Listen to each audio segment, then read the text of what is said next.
हमारा अगला वर्ड है पैरिटी। अब ये पैरिटी है क्या?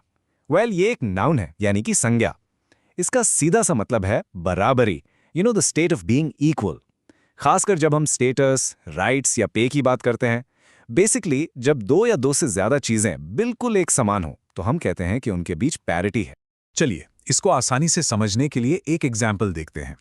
हमारा पहला सेंटेंस है, द फाइट फॉर पे parity between main and women continues in many industries. तो इसका मतलब क्या हुआ? मतलब ये है कि बहुत सी इंडस्ट्रीज में आज भी मेन और वुमेन के बीच पे पैरिटी यानी कि सैलरी में बराबरी के लिए स्ट्रगल चल रहा है। आपने equal pay for equal work तो सुना ही होगा, बस वही है पे पैरिटी। और हाँ, पैरिटी शब्द सिर्फ लोगों तक ही लिमिटेड नहीं है।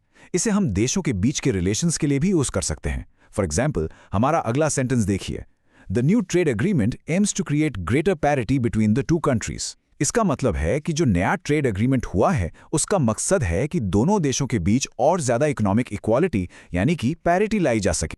आपको पता है ये वर्ड स्पोर्ट्स में भी काफी यूज होता है। चलिए एक और एग्जाम्पल देखते हैं।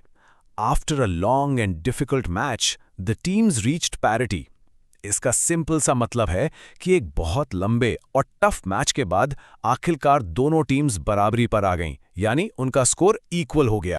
जैसा मैंने कहा, ये एक इंपॉर्टेंट वर्ड है, तो आपको ये अक्सर न्यूज हेडलाइंस में या सीरियस डिस्कशंस में सुनने को मिलेगा। जैसे कि ये कोट देखिए, achieving gender parity is not just a women's issue, it's a business issue. तो यहाँ जेंडर पैरिटी का मतलब है जेंडर इक्वालिटी, और ये कोट कहता है कि ये हासिल करना सिर्फ वुमेन का इशू नहीं है, बल्कि ये एक बिजनेस इशू भी है। देखा कितना पावरफुल यूज है। ओके, तो इस वर्ड को और भी अच्छे से समझने के लिए चलिए इसके कुछ सिनोनिम्स और एंटोनिम्स देख लेते हैं। सिनोनिम्स यानी वो वर्ड्स जिनका मीनिंग सिमिलर होता है, जैसे कि इक्वालिटी, इक्विवेलेंस, यूनिफॉर्मिटी और सेमनेस। और इसके एंटोनिम्स यानी इसके ऑपोजिट वर्ड्स हैं इनइक्वालिटी, डिस्पैरिटी और इम्बैलेंस। Simple right? तो अब आपको जब भी इक्वालिटी या बराबरी की बात करनी हो, आप पैरिटी वर्ड का यूज कर सकते हैं। बस आज के लिए इतना ही, मिलते हैं नेक्स्ट वीडियो में। Happy learning, bye bye.